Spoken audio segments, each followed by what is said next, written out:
does your office remove voters who have died from the rolls? You know, we always blame y'all Democrats to having dead people vote. We It can turns talk out about sometimes it. they do. That was LBJ. That was years ago. Okay. It was South Texas. And then Chicago. But that's And another story. Chicago, yeah. That was a long time ago. Exactly how that process works. Well, and, She gets and it's, different answers from Secretary of well, State. and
Things when the founding fathers were putting all the duties together, I think. Say, I'll let the tax assessor You do can't it. lie anymore when you change your title and say it was a gift. Why not? Because now it's based hello, on folks, the to the Trailer value. Park Show. How's everything going? Oh, Or you here? We are percentage. on. The lights are on and red. Yeah, Bruce Alford, appreciate you coming down. We were just discussing, you can't lie. I always said, it's just a gift. That way you pay less tax on it. Well, it used to be zero. Yeah, so what do you do Not now? anymore. They apply a certain percentage. You still have to, you gotta pay tax on it no matter Value what. on the blue book. In If I order just to give my transfer. car to my Well, son, we can talk about that in a little bit, but let's go ahead and do the formal introductions. Obviously, we have, folks, for everybody that's here, we have James I'm Slowpoke worried Ritter. about can I get my He's car worried away? about, for some reason, he's always worried about money. I don't know what it You're is. fired. But we have James Slowpoke Ritter, the host premier of the Trailer Park Show. We've got Gavino Fernandez Jr., who is part of LULAC and East Part Side. of? Well, he is LULAC. He is the LULAC. Well, at least in District 12. At least for District District 12. And on the mighty east side of Austin. Hey, that's pretty good. Huh? That sounds pretty neat. And of course, we have our Travis County County Assessor, Bruce Alfont, who we've had the pleasure of talking to before on a couple of different occasions, and it's been an honor to actually talk to you. I'm happy to be here. It was great, and of course, there's me. That's right. He was on your radio show on Juneteenth, right? Absolutely, yeah. At the Travis County Republican Party booth. The only one we could get to interview was the Democrat. Yeah, no one else wanted to talk to us. I don't know why, but that's okay. We're glad that She you're here with us Boston here. weird, huh? We're glad that you're here with us to talk about the changes that are going on with the voter registration, as well as everything else that's going on with the department that you have. You were just talking about that earlier about the robust work that your department does. Well, I thought we'd start with who he is, how long he's been in politics here in this county a long time. You were a constable I was a constable for 20 years, yes. for years.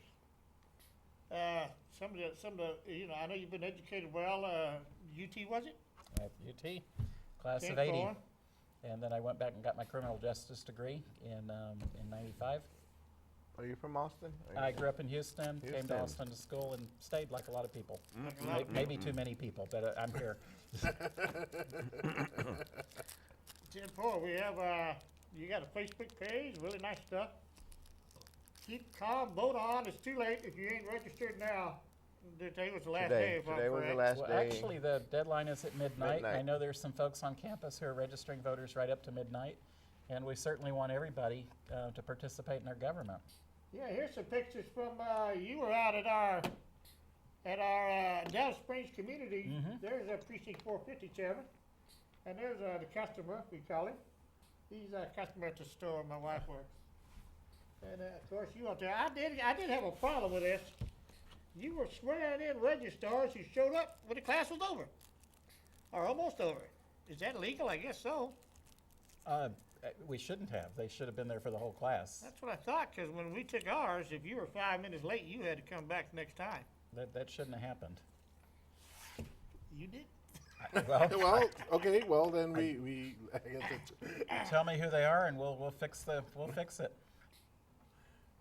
well, there you go. I guess we don't know. Didn't Or, take or pictures not. of it. I just, There were constables there, and they didn't say anything, so, well, constable There deputy. they are. Yeah, no, all these people there. Yeah, the one, especially the one on the left with the suspenders. Yeah, that's the one we got to worry about. But All them were there from the very beginning, I believe. There wasn't too many came in late like that. Well, but I'm glad to see you had a good turnout, It was especially a out good in crowd. Dove Springs. it was good. It has its reputation for being very apathetic. Well, Unless it's a that was the first time they had to get a translator. It was one of their meetings I went to. well, For me. in the Dove Springs area, the only times people would come out was there was something negative going on. Because at one Somebody got time it was shot. very heavy crime ridden. Yeah. And anyway, we're getting off the. we're getting The off subject topic. here Well, about Springs your is always office. a part of to talk about. Yeah, we are. well, it's a part of town that is very under-registered, and they don't get the representation they deserve, partly because they're not registered and they're not voting. And I hope that Dove Springs, like all parts of Travis County, will increase their voter turnouts. And with the upcoming single-member districts, I think that there's an opportunity for them to weigh in and have a lot more impact on a district that's going to represent their interests. I certainly hope so. Well, since you went there, one of our friendly right-wing bloggers that I like so much, he talks about this. There's public service of the. You have an application. I mean, you can go to the Travis County and find out who's not registered. Yes, That's a unique little thing. For a household or at a household. but an right? address, address. unregistered addresses. Now, when you mean by unregistered addresses, does that mean like nobody's Here it is. in the household registered That's at all? correct. It shows a map just British of addresses Alpine where County there's not a. Tax Assessor will introduce his office's new web program for identifying and registering voters. Yeah, talk about that. We're That's a excited new about toy. this. I mean, we have, let me give a little bit of history. Back in 2000, Travis County had the highest percentage of registered voters in its history. We were over 90% of eligible citizens were registered to vote. And I think a lot of that was the motor voter law that went into effect in the early 90s. People were registering when they got their driver's licenses. And since 2000, we've really flattened out. And a lot of it is the growth of the county. I mean, we're growing very fast. And a lot of it is we're moving a lot more within Travis County, and we're not updating our addresses as often as we used to. So, that's the history. So back then we were over 90% registration. Now we're in the low to mid 70s. And so my goal is that by the next presidential election, we be back to 90% registration. How do we do that? We want to be efficient with our volunteers. And one way is to give them literally a roadmap of where the unregistered voters are and let them go knock on those doors and encourage them to register and be part of our democracy. And so we're the first in the country to develop this, and we're pretty excited about it. And for those of us like LULAC and many civic organizations that do voter registration, this does come in handy. You would have to walk the whole block. At least, you can. And I suppose my side could use it too if we want to. Everybody, know, it's it's there for everybody. It's on our website, traviscountytax.org, and you can print out your block or your precinct, and you can go knock on doors, and it's there for anybody. We're not bashful. We share our resources with your people. Yeah, but we can't go hire people out to go out and do this. Well, we'll leave that one for another discussion on that part. But Yeah, because I So- was gonna. No, I won't so go. if they know, so I would ask this question on this end. If they know that there's one person that's in there, or does it identify like how many household members are registered in that household? No, It's not just saying- not it at just this says, okay, point. It it's- just, right now, it just shows an address where there's not a registered voter. We may be able to update it and make it a little bit more sophisticated, but this is our first rollout good. of it. And it, for an Wow. unregistered address, go knock on that door, encourage them to register to vote. And, I'm excited about it. Lots of people are using them, and we'll see how it plays out. Yeah, you were telling us about this out there at the Dove Springs. Now these are addresses that aren't currently have anybody in there registered. That's correct. But it doesn't mean there's nobody in there could be registered because they might have just moved in.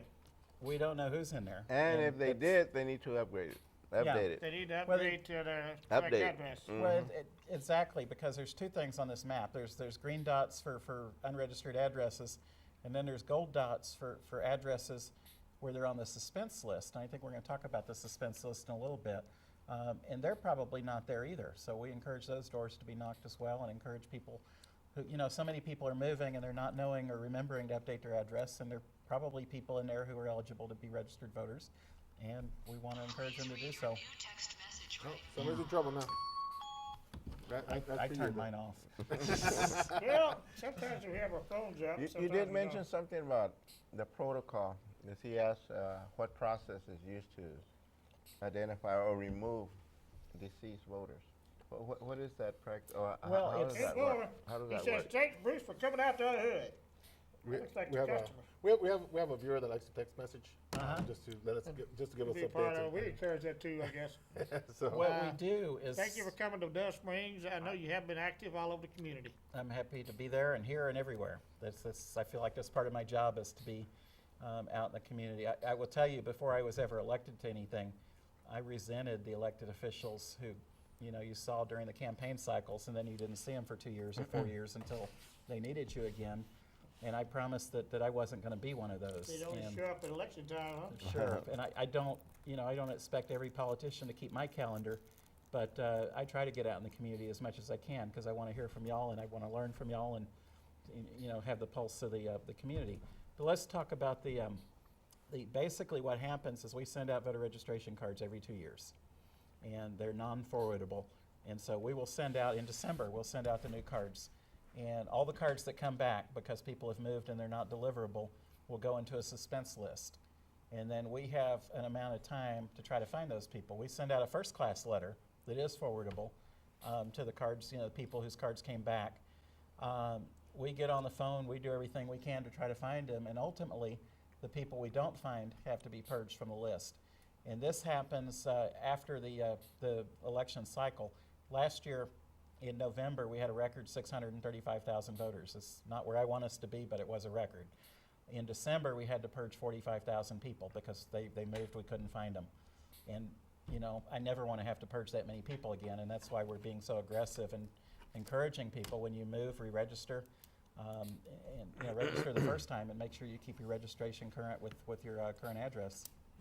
and this can be anybody, whether they, like you said, whether they passed on or Sure. or moved. Yeah, and then we get a list from the Secretary of State of possible matches of deceased people, and our job is to go through there and determine whether they're good matches or not. And And how often is that process done?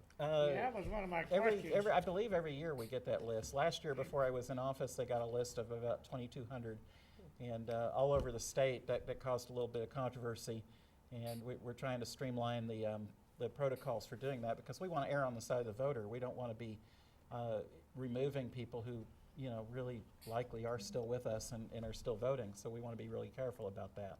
That was one of my questions. How often does your office remove voters who have died from the rolls? Well, we're doing that all the time, as we But get data in constantly, from or- the state and from the Bureau of Vital Statistics and other places. Yeah, because they could have confirming.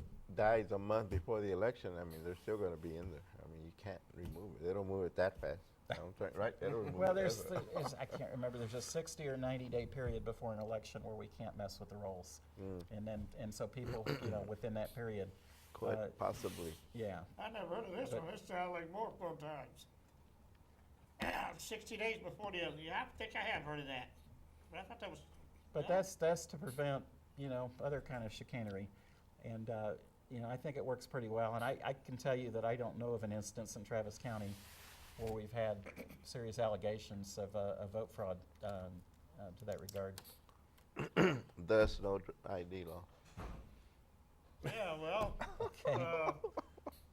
I know my attorney general, he's always telling us that there's at least some, and there's got to be some out Well, there. and there has been, and I'll put it this way: there has been recorded situations.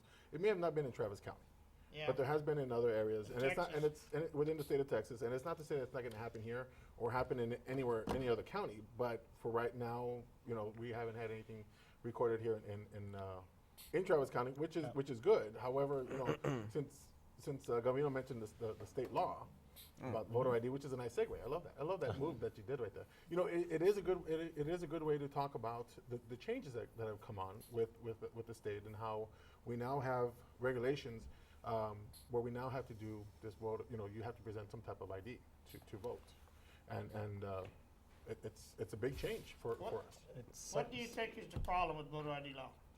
Well, it's certainly topical. I'm certainly learning about administering the voter ID law as we go through this, and I'll know more when we get to the other end of it. Oh, here's, I will tell you, and this is on our website at traviscountytax.org, and it's in English and Spanish and 2 or 3 Asian languages as well. Wow. There's several pieces to the voter ID law.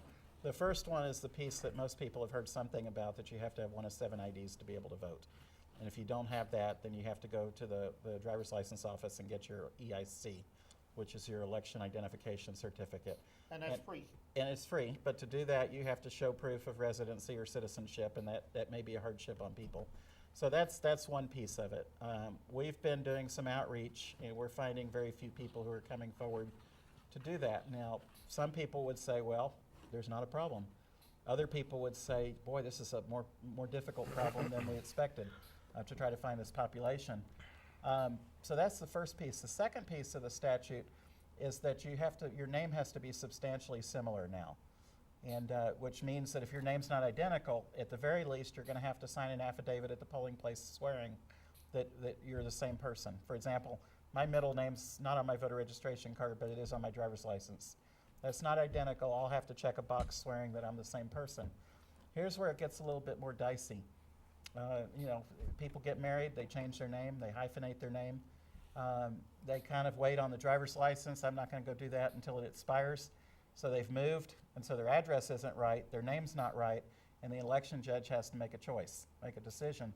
So in those instances, the election judge could require somebody to cast a provisional ballot, which would mean that for that ballot to count, you'd have to come back to the tax office within 6 days after the election to show us proper ID, proving that you're the same person.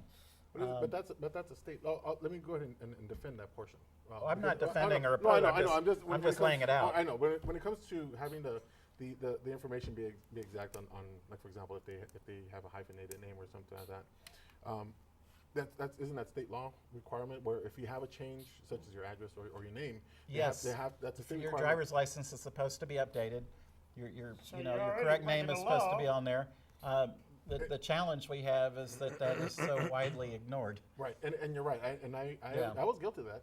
I'll be When perfectly I honest was with you. a constable for 20 years, it was frustrating for me. We want those driver's license files to be clean. And yeah, because I just recently changed mine to where I'm living at now, and it was a situational part for me where I was like, well, I can wait, but then again, I'm not having to worry about voting. Well, for So, people caught in that situation, they might have to cast a provisional ballot if they don't match. So what we're encouraging people to do is update your voter registration card now or update your driver's license to make sure that both of them match. Because if the name is identical, you're not going to have an issue at the polling place. So that's the second piece. The third piece of this is that people who have disabilities, 50% according to the VA, or disability according to Social Security Administration, can apply for an exemption from the voter ID law. When I talk to groups, I ask how many people have heard about this. Nobody has. So we have a number of Travis County residents who happen to have disabilities who would be eligible for this exemption but don't currently know about it. And so we're doing some outreach to try to let them know. Our Travis County Veteran Services Office has I'd been like to stop us authorized. there for a second. Being a disabled and a veteran, to be either, you gotta have ID. Not everybody has ID. You cannot Well- be a disabled veteran without ID. I mean, they're not Then gonna treat you without, For the disabled veteran community, it may not be a problem, but that's yet to be determined. and We'll if no see. social security, you still got to go to the social security office and get disability. You gotta prove who you are. You No, gotta have an ID. No, I guess let's go ahead and expand a little bit on that portion when it comes to disabled veterans and or the veterans and those that are disabled.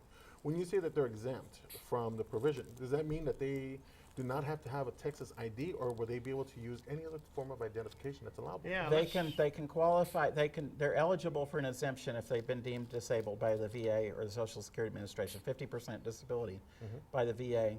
They can fill out an application, submit it with proof of their disability, and then they won't have to show a photo ID at the polls. Okay. That's state law. And that's actually good, because of the fact that they've already proved citizenship. They've already proved, Yeah. they've already proved citizenship and residency. The only people that it might affect is those individuals that are legal residents that are receiving, So Social he's got a Security- green Social card Security. and he's disabled. Well, no, if they're legal permanent residents, which I'm assuming they can't vote. Yeah, That would only affect them, but they've already met the citizenship requirement, and that's plausible. That's actually a plausible idea for them to go ahead and help them out with Well, what they've the done. challenge is to make sure that everybody who this would impact and is eligible for the exemption knows about it. And that's a big Now, challenge. Would you think that the reason why that hasn't been addressed is because of and this is something that I would just say as a big hoopla about this whole voter registration law, was because everybody was focusing on having an ID. That's certainly the headline in the statute. There's no question about that. Where it's that, and obviously, because obviously I never heard about that one. But then again, I'm not a veteran and I'm not disabled. But to know about that one, that's actually really good. Yeah. And that's- it's a benefit for those individuals that, well, you. Well, that's why we're doing this outreach, to make sure people know about that. Yeah, So- didn't understand how you could be disabled or a veteran and not have some kind of ID that would be suitable for voting. I don't know. We're going to find out as we go through this how much or how little of a problem it Must is have in been a different problem communities. because they wouldn't have put that in the bill, Well, I would think. Well, no, I think what they were looking at doing is trying to try to ease the concern that came up with individuals that are saying, well, this person can't go to go get an ID or go get an EIC. EIC, because it's too far. Oh, So if they okay, have maybe. if they have that provision and they're able to get assisted and there's outreach for them, then they can go to a community center and be able to say, okay, here's my proof. Let's go ahead and get this taken care of. So it's a way to go ahead and bypass the So other you whole had no system. real problem with that part of it, huh? Well, no, because if they can show proof that they have it and Yeah. then they come back, because the majority of them are going to be citizens. Well, the vast majority. I mean, And this, and this I'm is, just saying- yeah, and you're right. I mean, this is a fairly small problem, but every individual is important. And even if it's a 1 or 2% problem, we got to make sure that people aren't adversely impacted by it. I mean, the Secretary of State put out a report back in the last session when this, not the last session, 2 sessions ago when this was debated, and they estimated there's 600,000 or 700,000 Texans who, for whatever reason, don't have the proper ID. I got an email from the Secretary of State that we're working off of that there are 37,000 Travis County registered voters who That's- may not have the proper ID. And That's what I was going that's to our go over challenge. with you there. County staff estimates there could be as many as 37,000 Travis County residents who lack the right documents to vote. The most immediate concern is elderly, disabled, and economically disadvantaged voters who either do not have or cannot afford a driver's license. And the other one was 37, Texas Senator Bruce Elfont, SOS records indicate as many as 34,000. Well, the 37 is the one, I made a typo, but the 37 is what came from the Secretary of State's office. And what they did was they took the registered voter list and they matched it with all the Texas IDs that they've given people. And there are 37,000 people who are registered but have not received a state-issued ID. They might have a passport, they might have a military ID, they might not. We don't know. And so that's kind of the universe that we're trying to reach, So to make sure that they're going to have what they need to be able to vote. now we're talking about the elderly, and we're talking about. Are we looking at like when you mentioned about the elderly? How old are we looking at? To be honest with you, I mean, in reality, what are we? 50 on up. Okay, Well, and now I guess that's subjective. Yeah. So I don't consider myself elderly yet, but Well, I received AARP at 50, so they didn't invite me to join. I've never been solicited by AARP. The elderly, basically, if you're 70 or older, you can apply for an EIC and it's good for life. Interestingly, if you're 65 or older, you can vote by mail and be exempt from all this. It's almost like you gotta But- figure all this out.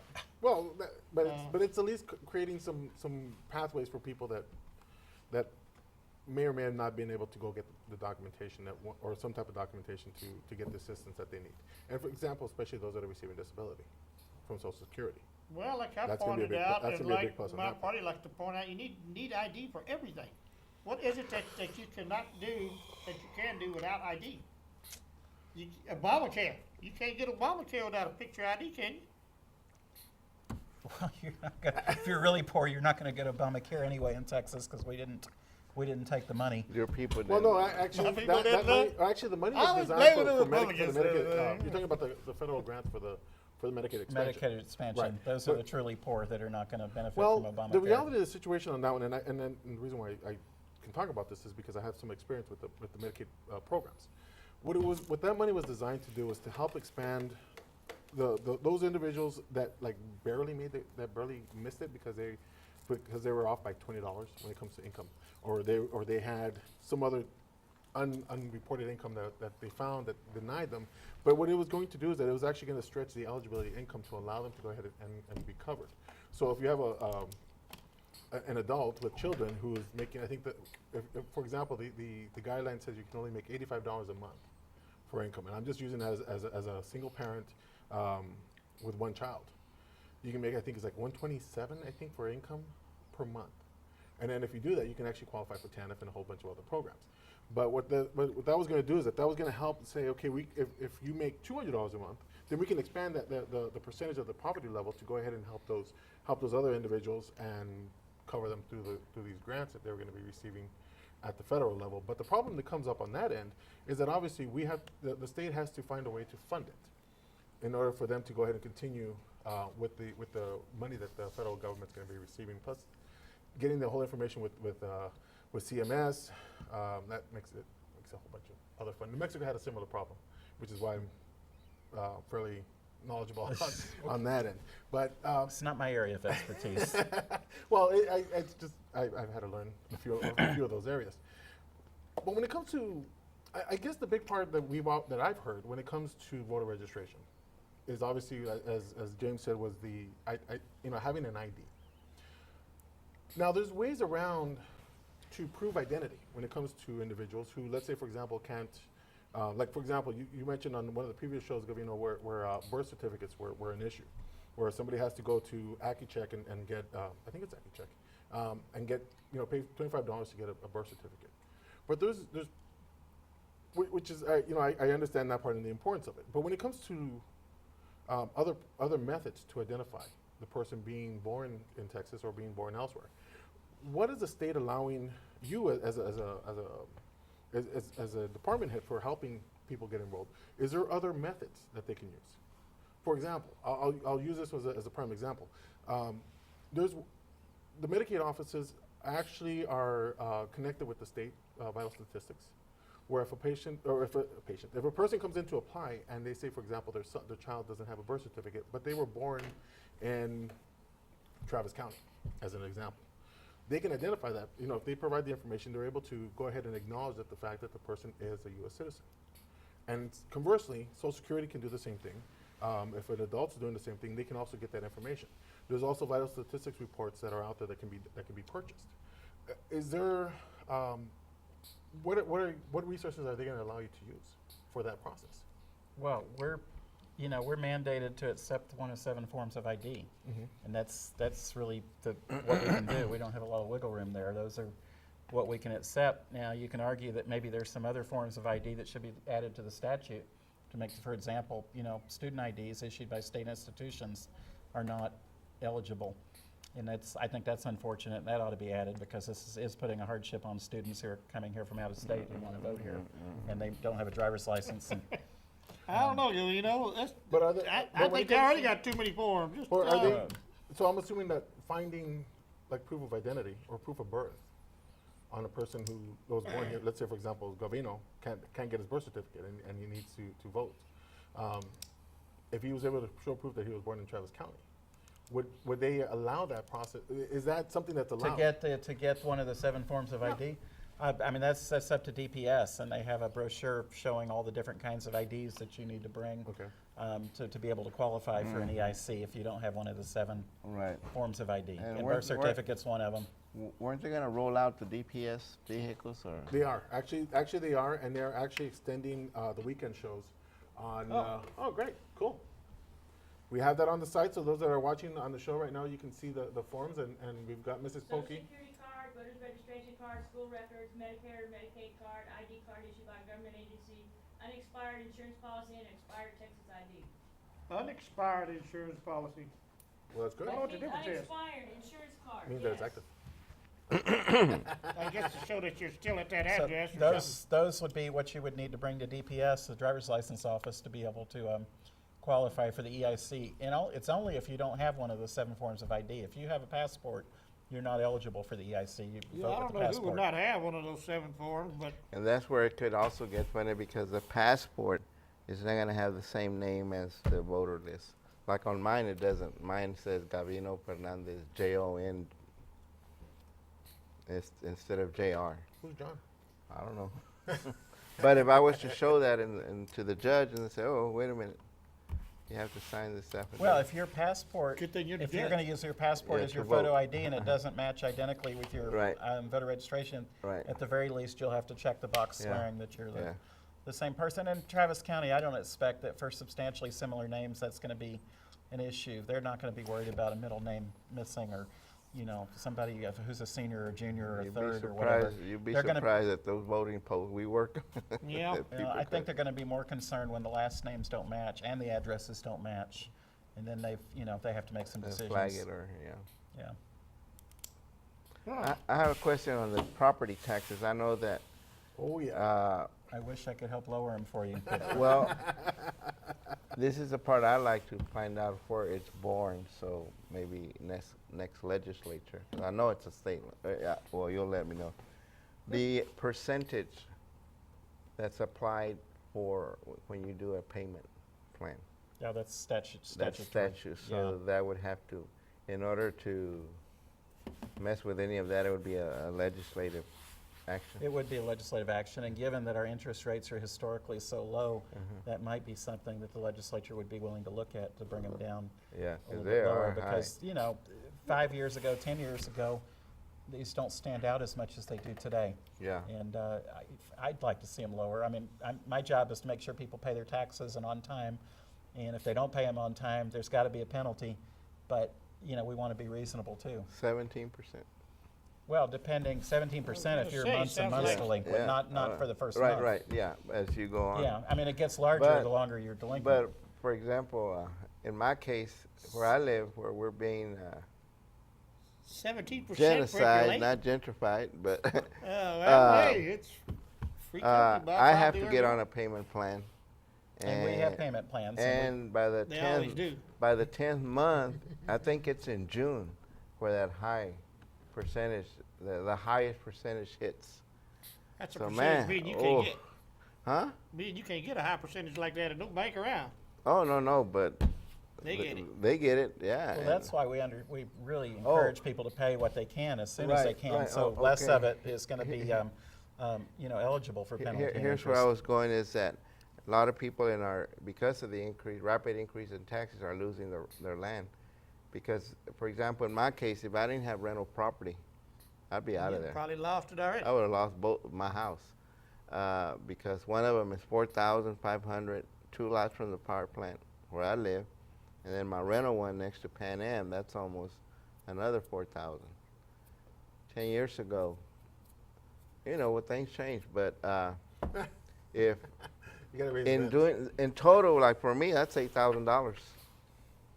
So, where am I going to get $8,000 by January 31st? So I enter into a payment plan. And that's when I see, like in June, wow. At the end of the day, I think it was like $800 per account that I paid in interest. $800. That's $1,600. You voted them in.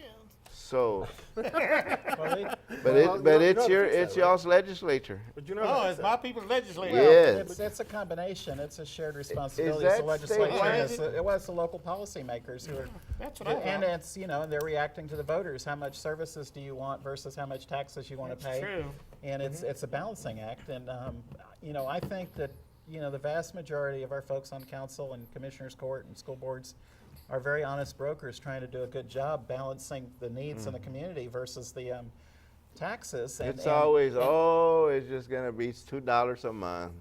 Oh, it's just Oh, gonna God, be. the last time it was The other challenge is that our market is so hot right now, and y'all got your appraisals last year. I got mine. I'm in Central Austin, and we had the bullseye on us. I think our appraisal went up 17%. Wow. And so if you think I'm getting a special treatment, I'm not. But, you know, because, you know, the appraisals are fair market value, the best they can do it. Now, we don't have sales price disclosure, so that makes it a little bit more difficult. But it's fair market value, and the appraisals are what they are. And right now, property is very hot You in can Travis go County. down and protest. Yeah, absolutely, and we encourage people who feel like that they didn't get fair treatment to do that. We want people to pay what they should pay, but not any more than they should pay. We need to move, is it Pflugerville government over here that Yeah. reduced the taxes? Go to Maynard. Gave It's gave the money.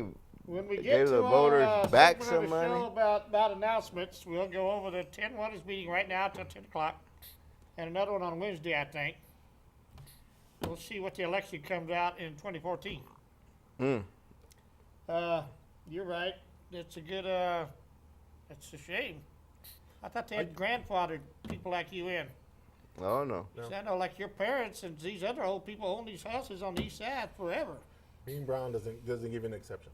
So Well, you know it's interesting Don't deal because. with white folks except you. Well, you know it's interesting because the big old I goal, took him down Trico, not to cut you off. We were down Trico a the lot. biggest goal. Since the building of these fancy condominiums on Fifth Street, has your property taxes gone up pretty drastically? Oh yeah.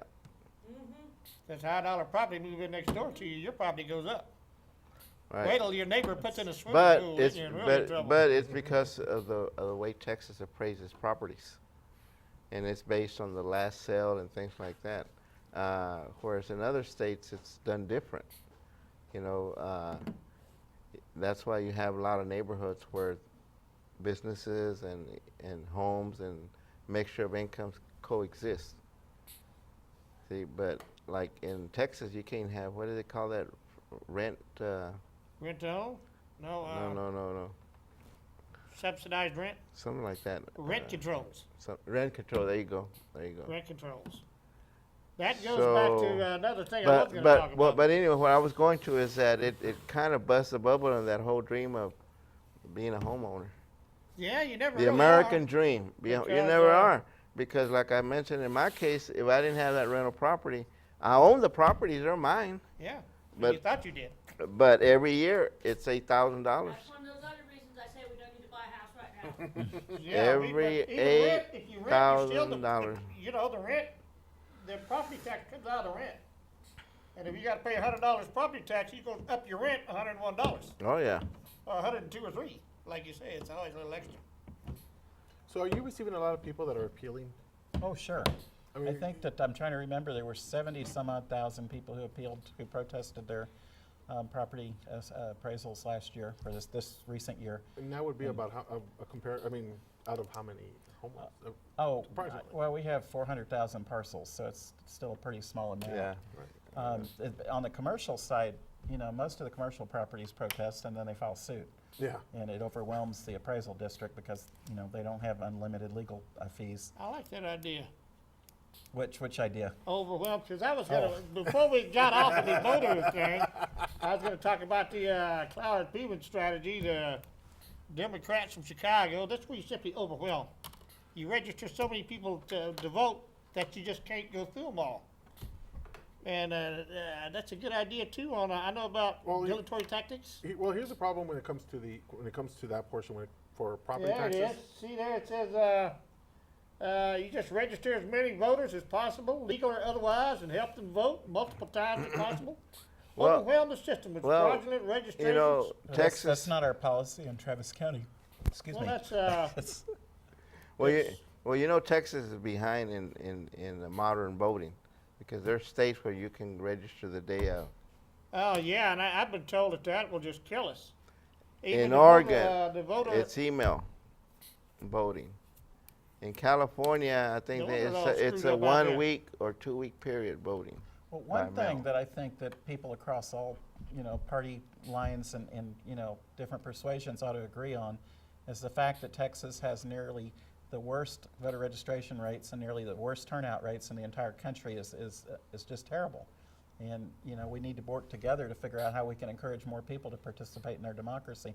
We're behind Mississippi, You keep and that's saying embarrassing. democracy, it's a republic, and Well- I only like it when we encourage my people to vote. Well, let me read You it. encourage yours, everybody encourage, everybody to vote, and the higher the turnout, the more representative the outcome. And when you have a So what school is- bond election, for example, where, majority of 10% decided the fate of almost $1 billion worth of bonds We've discussed that here is- before. is not, The city council election, you might get 8% turnout. that's representative of a very small amount of people, and that's a shame. Well, I think after we get this 10-1, what is your opinion on that? Uh, I know the Travis County Democrat Party did not favor it. Well, I mean, it's a city issue, so I didn't really get involved with it. But generally speaking, I've been supportive of single-member districts for a number of years. I think government closer to people and council members who have a geographic responsibility for folks is hopefully going to be more effective. I was for both of them actually. I wanted something to pass. But with the 10-1, maybe the districts are small enough where the council members really can become much more familiar with the entire district and more responsive to people. And, this is quite an experiment. We're going to see how it plays out. But hopefully the way it plays out is you know who to call. You know who your council member is. Right now, it's you don't know who to call. Well, I like it too, because I know any city council member, they have never come on this show except at election time. After that, They're gone. they don't even look back. Well.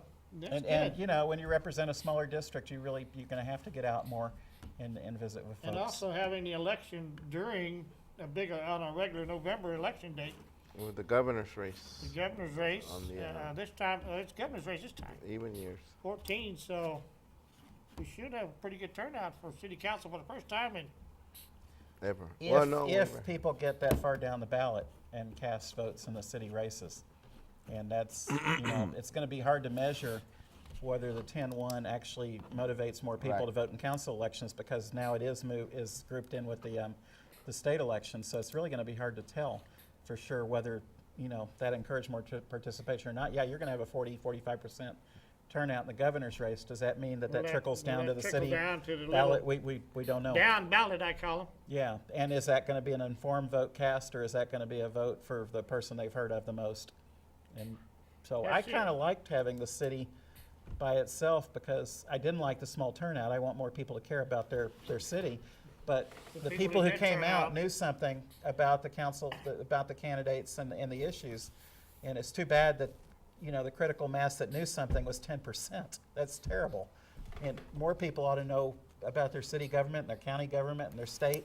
And that's Well, that's a responsibility of citizenship. Being an Austinite for 50 some odd years, Senior citizen. it's Austin's been laid back, laissez-faire way back in the 60s. Well, that's actually ET statewide. Well, but even Austin, Actually, So- Austin had a good voter turnout a lot of rate. people would spend more time in Barn Springs and be worried about getting What is it It always registration say? to I vote think and it things started like dying that. down in the 70s. And we've always had when everything started in, melting down. Hold on in here. that year. What does it always say? The game's on, the water's warm, the beer's cold. Why vote?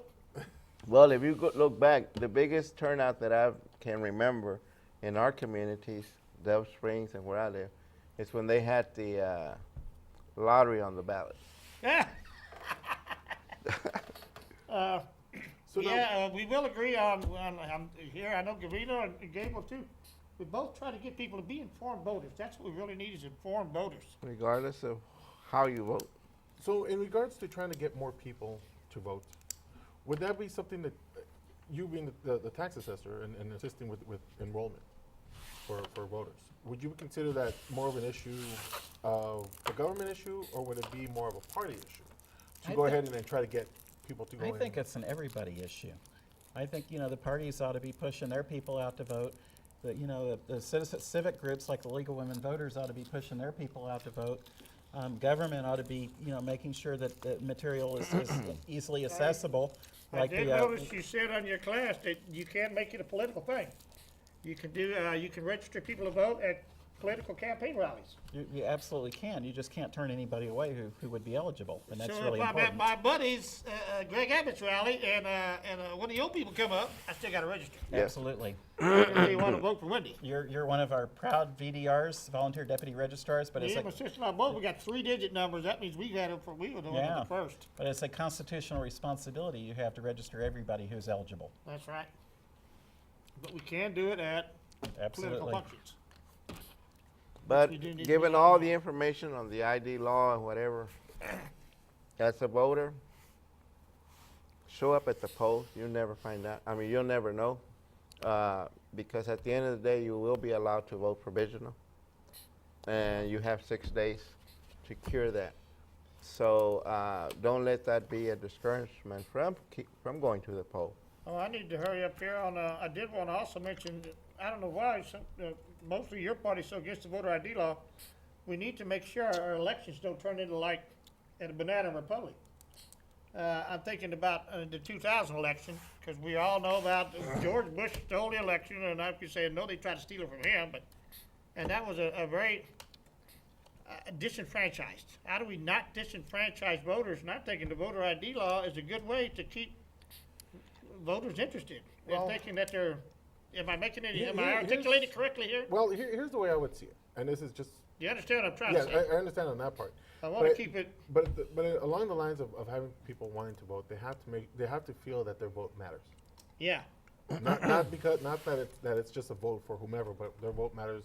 If they're going to vote for somebody from the Green Party, it's got to be that matter. It's got to be that important that whoever they vote for, they can at least argue later on saying, well, I voted for this guy, and since I voted for this guy, he probably was going to do a better job than person A who won. Well, I was going to read what George Soros said about George Bush, but we'll skip it, Well, I guess. yeah. Anyway, he said that Yeah, I was trying to. I do want to stay awake. I don't want to go to sleep.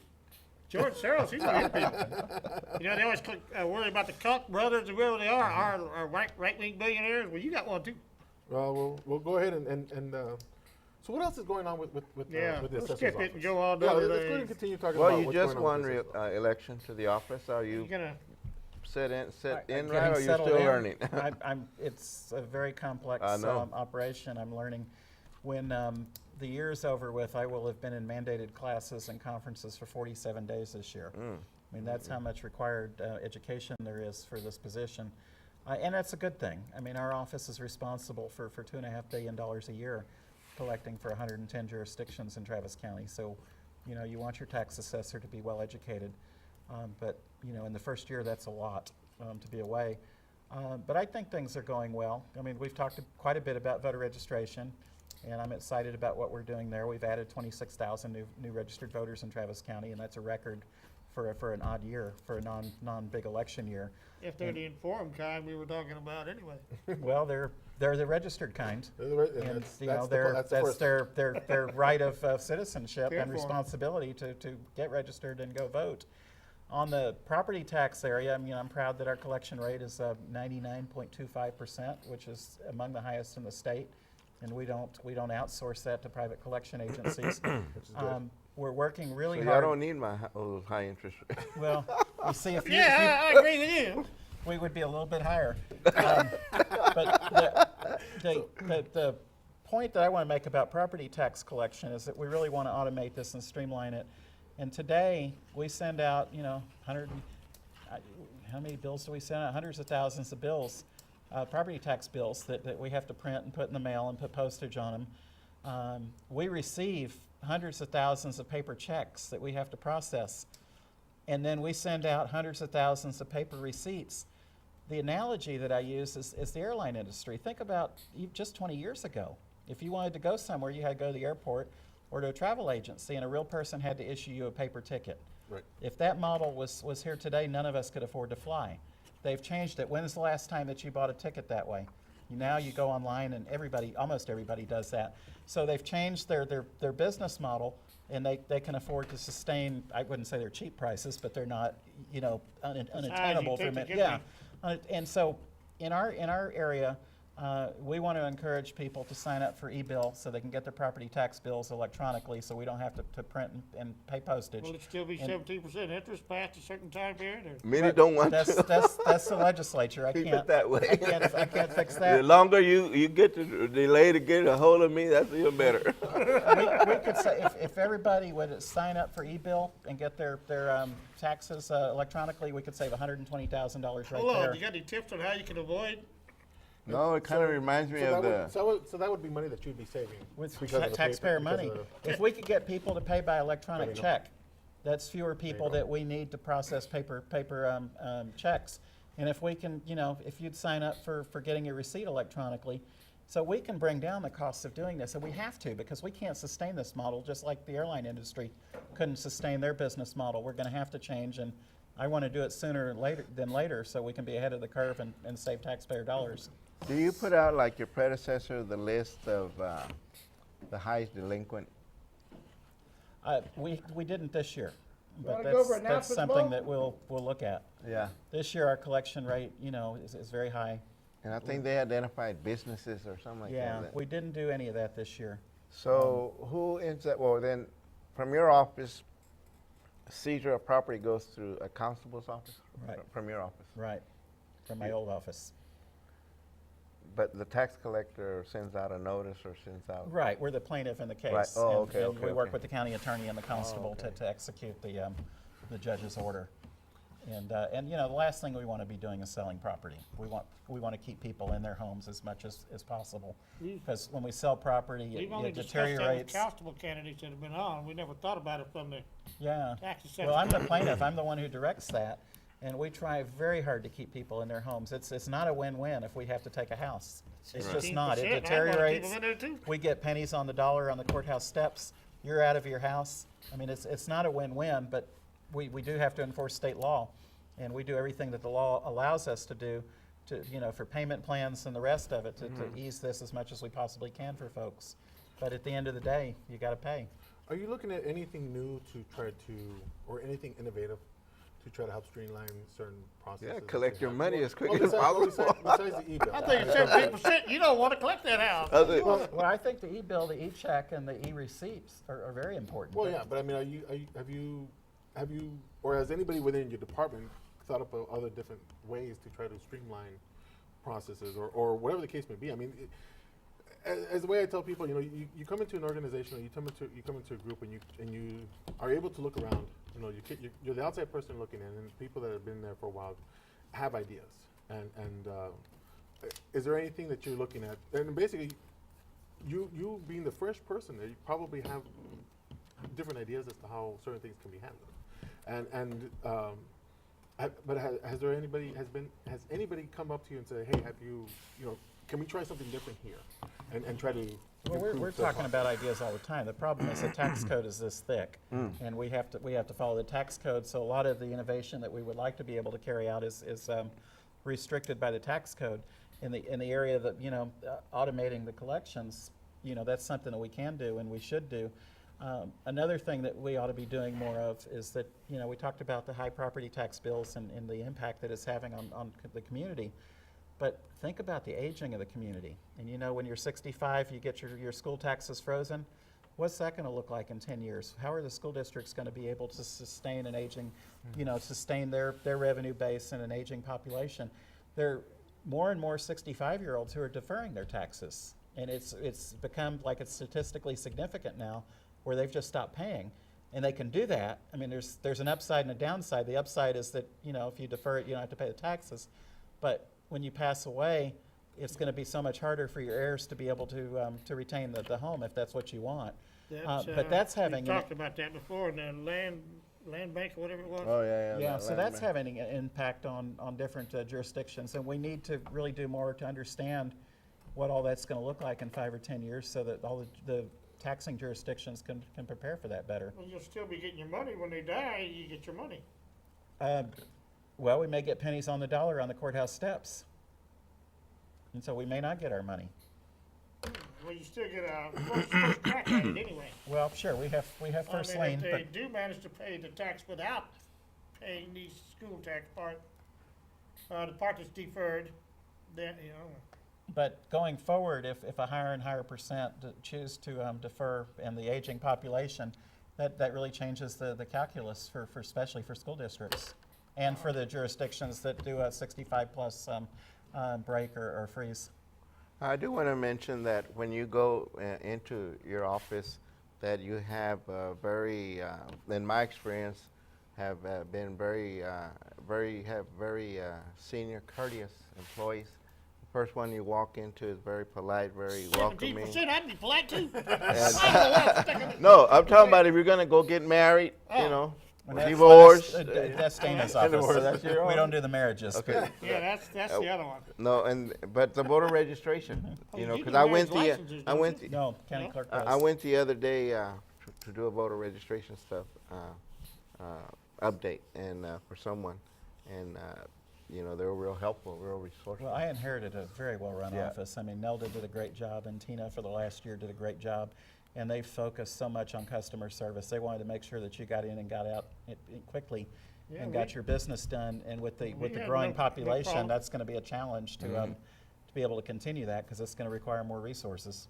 Yeah, I we had remember no problem doing it. When too. it was across the, when it was downtown, the office was downtown, and I was standing in line. This was about 2 years or a year after we left off, and one of Nelda's assistants saw me and said, come on, don't be waiting out there. I said, that's fine. On this one, I can wait. You know, I'm not too hungry about turning in $2,000, you know. Well, I But- can promise short lines. I can't promise special I treatment. love, Well, actually, it'd be good. You can go ahead and let him come in first, you know, because you know he considers himself a senior citizen already. yeah. But we're starting, even at our satellite offices, we're starting to see that the lines are getting a little bit longer because just the increased population, increased customer base that we have to be serving. And, you know, that's going to be a challenge going forward. And the more we can do to automate the property tax portion of it, the more resources we have to shift to maintain the customer service. So is the 3% on the credit card, is that the court, commissioner's court, The- or is that? No, the 3% on the credit card Dolores. is the credit card companies, but we've negotiated our fee down for e-checks. When I came in, the e-check fee was as high as $40. Uh-oh, we got Now, how 3 many minutes. people? How many people are going to want to do that? But now the e-check fee is a ceiling of $5, and we're trying to get it even lower. And you know, I understand if it's too expensive, you're not going to pay by e-check, and so I've got to Right. get it down. Right now, it's $2 for $1,000 or under, and $5 for $1,000 and over. And we're trying to get it even lower, but we want you to pay by e-check. I think they just want you to pay late so they get 10%. No. 50% for some reason. Yeah, Hold on you here. just love that How much percentage. time do we You just have? love that We number. got 3 minutes. Okay, 3 minutes. What happens to all that interest that the office gains? Does that go to your budget or go to the county It goes to the budget? general fund. To the general fund or the General county fund. Just to budget? cover your And overhead. well, and it goes to all the different entities we're collecting for. to the Oh, okay, general they funds. get their own, they get their Yeah. percentage. Yeah, get their percentage, right. Ah, okay, all right. Austin redistricting, Not Austin on. Freenet, Channel Austin. Lots of stuff to see and do out there. No reason to be sitting around. Go out and register to vote. Oh, too late. No, you can still do it for 14. And Bruce had a real good enforcement of handicap parking when he was constable. I like We it. did. And continues to do that, if I'm like not that. The mistaken. new constable, Carlos Oh, Lopez, is Lopez. doing a great job there, and it's one of those jobs that we hope gets put out of business someday when people start, you know, respecting all people's rights. No, well, I guess the biggest abusers is those that use it and it's not theirs. 10 for. Well, I do appreciate Bruce coming out. There's very few Democrats I like, and I've got to compliment you are out there in the community. You came to Dust Springs. I know you've been to all those community meetings. You're very active. Well, I do not deny that there's a Democrat I like, and that's the sheriff. Well, I vote for I him hope every that time. doesn't hurt you too much. No, it's not because we don't have much of a sheriff candidate. But the sheriff's been a friend of the Trailer Park Show a long time. He's done a lot of good work. And I know that you have been very, real quick, is there any future, what's your future in politics? You've been on the Democrat Party forever. Well, according to Gavino, I know you're not gonna switch I'm a parties, senior but- citizen, so I don't have much of a future. Well, I'm Well, thinking, at that time, it's state office. Most of our state officials yeah, are. I guess you're just gonna stay where you're at. I mean, that's the How do you move likelihood. up? You never say never, but you know, I'm Yeah. in my mid-50s, and this is probably my last stop, and I'm looking forward to making a 5 difference or as 10 a years tax in this assessor. job, and Then it'll be time to go enjoy life. There you go. 65, a young 65, and hit the road. 10 Travel. more. Very nice. Well, I know you have been, anything you wanna say, you got 1 minute. Cheers. I'm honored to be able to be serving as Travis County Tax Assessor, and we're going to do the best we can to keep our costs down, to automate our services, and provide great customer service, so people can get in and out of our office and get their business done quickly. Beautiful. I can't help it, I'm way up on that 17%. Man, we can't make that kind of But investment. don't be delinquent, and you don't have to pay it. Exactly. Covino. Yeah, I mean, definitely. Anyway, I'm sure that was a mine hypothetical goes in, case. mine goes in the mortgage, so I'm Yeah. okay. yeah, 10 4. That's the way it is. Even if you pay rent, you still wind up paying it I anyway. bought mine this year and I won. Yeah, yeah, go down and fight it, and they'll always cut something off, 5 or 10%, something. Anyway, 20 seconds. Next week is guns, folks. Amalia having a point? Cool. Or is Very Amalia nice. not I love running? guns. Oh, she's not running. You know, I don't know about you, but I Yeah. really, you know, I love guns. Anyway, They're in the nice. last 10 seconds, stay tuned, because there's plenty of shows off out here in Channel Austin. We're 10 o'clock still on? show will be back. I thought we were off. Now, We're yeah, off we at got- 30. now we're